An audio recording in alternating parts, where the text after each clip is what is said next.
Bro, I was cooking dinner, so I was like, let me just put a movie on while I cook dinner. I made oof, it's in the oven right now. I made some stuffed bell peppers and I stuffed them with like rice, uh, salmon, and broccoli.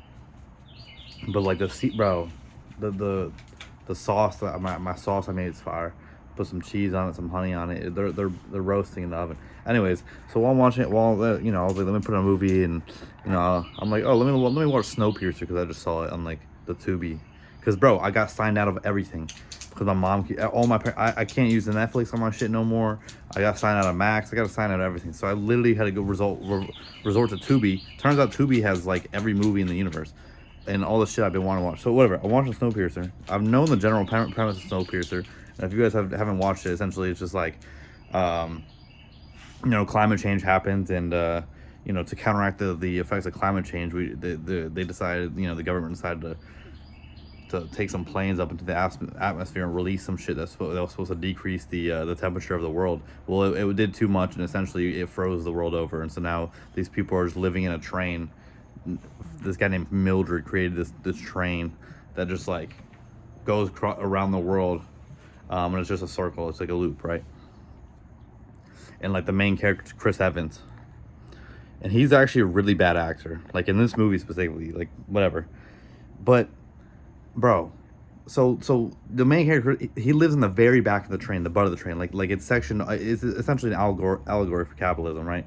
The very back of the train is the poor people, all this type of shit. The front of the train is the rich people, or and the engine and all that shit. But you don't really understand the levels to this until you. I got halfway through the movie, I had to turn it off because I was so tilted. Because, bro, so the main character, like the poor people, they find out that they're allotted one protein bar a day, and it's like this gelatinous like block, and as they have kind of a revolution, they push their way to the next cart, they get to the cart where the people are making these blocks. The block is made out of bugs, like just like blended up bugs. And like they weren't even like Chris Evans wasn't even that mad about it. Like you know what I mean? They captured this bitch who this lady who she is a bitch though, who it's like, I don't know, they captured this lady who is from the front of the train, who comes down to the back and train, and they had some sort of uprising in the beginning of the movie, and they came and with the police or whatever, all this shit. And this lady came and had to make an example out of this guy. So they open a hole in the train. They put the guy's arm out there. It froze obviously in 7 minutes, and they chopped it off. While that whole 7 minutes, this lady's giving them a lecture on their place in life and how she, a hat, is on the head and a shoe is on the foot, and you wouldn't put a shoe on your head. Like essentially, like all this, like the shit you hear about and the classic, y'all are disgusting and lazy, and it's like this weird, like I don't know. I'm watching this and I'm like, I mean, this happens in life all the time. Like poor people are considered lazy and all this type of shit, and you're like. And the propaganda against poor people is absolutely insane. And then if the poor people ever have an uprising, it's like, oh, these people are demented. Oh, these people are crazy. Oh, see, they're violent. And I'm like, well, yeah, if you don't feed the people and you treat them like they're freaking disgusting and they're like shit, like what do you expect them to do, right? But anyway, so the movie continues. You start getting to the middle of the train towards the front. Bro, they have they have like a sushi chef, like they have the like horticulture, like it's so nice. These people have been living in a freaking dungeon with like no beds, like, and they be eating these bug blocks. And I had to turn it off because I was so mad because all the impoverished, like the trail, all these people that are having this uprising moving forward, including Chris Evans, to me weren't mad enough. Like you're now seeing that this whole time they have all of this food. They have chickens. They have sushi. They have plants. They have everything. And the interesting is when they asked when the lady was like, oh yeah, we only have sushi twice a year, and they're like, why? And her reasoning was literally like, she said some bullshit like, oh, It's just how it is. We it's a very precise number due to sustainability reasons, like, right, like whatever reason it was. It wasn't like some real legit reason. And then it's, you know, it's like that idea that we're living in right now in this world is like, there's no reason for anybody to be unhoused. There's no reason for anybody to be you know, hungry, right? Like, it's like that episode of Rick and Morty when the dinosaurs come. And the dinosaurs, they come down, and they're like this like super like advanced species, right? And they come down and they have this like assembly with all like the world leaders, and they're like, well, you know,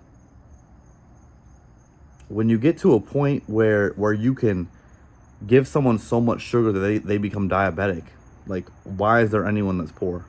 Like, you know, like, if you're at this point, everyone should be able to eat, right? And then one of the guys, like one of the world leaders, puts his water bottle away because it's, I mean, we're literally selling water, right? You know, and you know what I mean, like, and like, it was just weird. It's like this, you know, it's the rich class, like the rich people in this movie are the reason that the world went to shit, and now they're trying to tell the working class people, like, you're lazy piece of shit and you're grunts, right? And then they get to this classroom.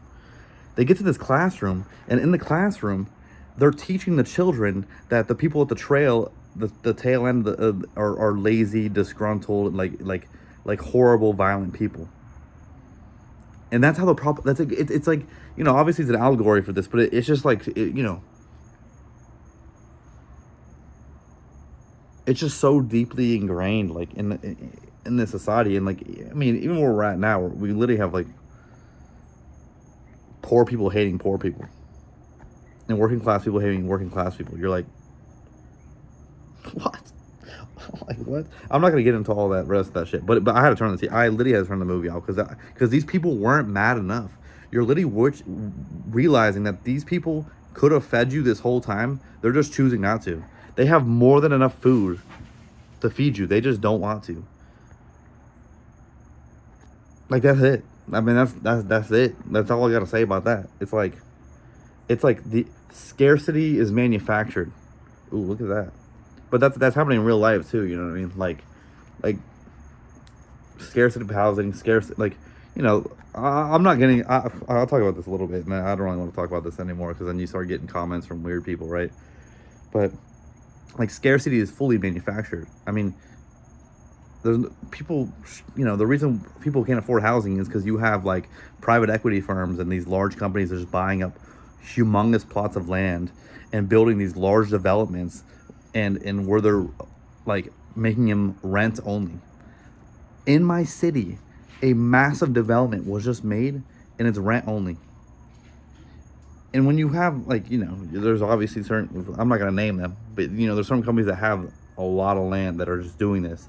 And at a certain point, all rent will be controlled, like because, you know, it's like how small businesses are going out of style, or like unable to thrive right now because like bigger businesses, let's say like Walmart, can just like decrease their prices to so low and like take that little hit to then starve the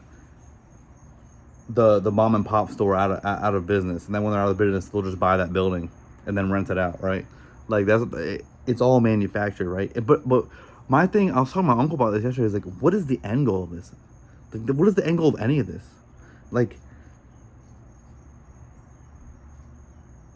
you own everything. You own everything. Now what? Now, like, how you know, it's like,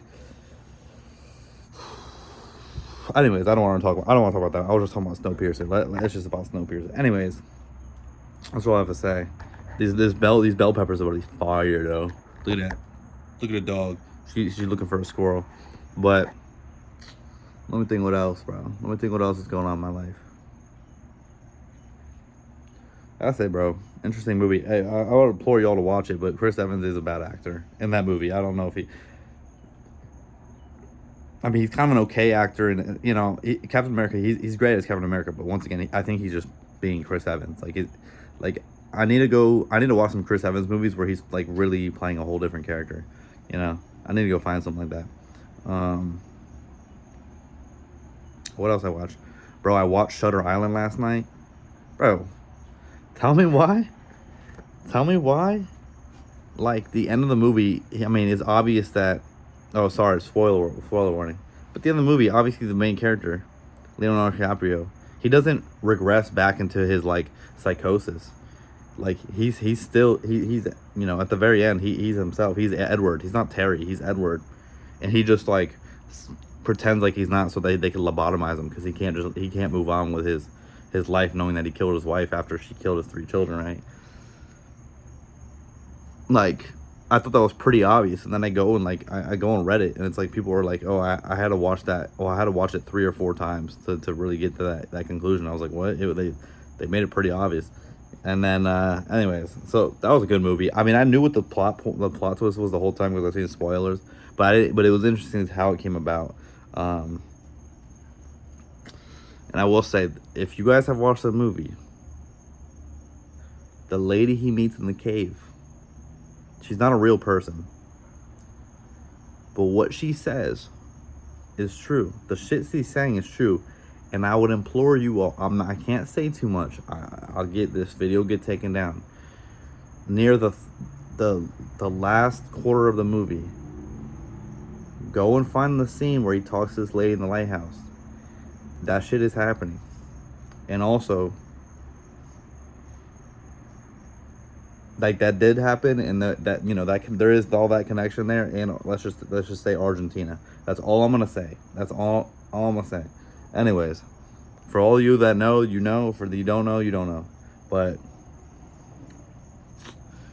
people just don't disappear off the face of the earth. They relocate. You know what I'm saying? That's as far as I'll go. But all right, I'm out of here. Guys, girls, gays, queer, they, them, these are anyone, everyone. Have a blessed rest of your day. And I'll catch you guys tomorrow on a beautiful Wednesday. I'm gonna have a good therapy session tomorrow. I can feel it. But 10-4.